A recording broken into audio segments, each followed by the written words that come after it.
बनू के इलाके जानी खेल में सिक्योरिटी फोर्सेस की कार्रवाई, एक दहशतगर्द मारा गया। ISPR के मुताबिक ऑपरेशन खुफिया इतला पर दहशतगर्दों की मौजूदगी की इतला पे किया गया। हलाक दहशतगर्द से असलहा और गोला बारूद बरामद। दहशतगर्द फोर्सेस मुखालिफ सरगर्मियों में मुलव्वस था।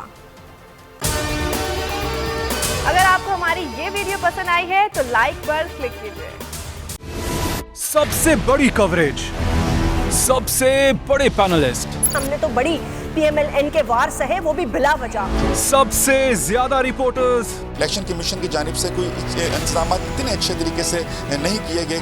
बोल की रिवायत, सबसे पहला नतीजा। अहम खबर है बहावल नगर भी कप्तान का, PTI कामयाब, मुकम्मल गैर हतमी गैर सरकारी नतीजा सिर्फ बोल न्यूज पर। लम्हा बा लम्हा इलेक्शन की खबर सिर्फ बोल पर। सब्सक्राइब करें और बेल दबाएं ताकि कोई खबर रह न जाए।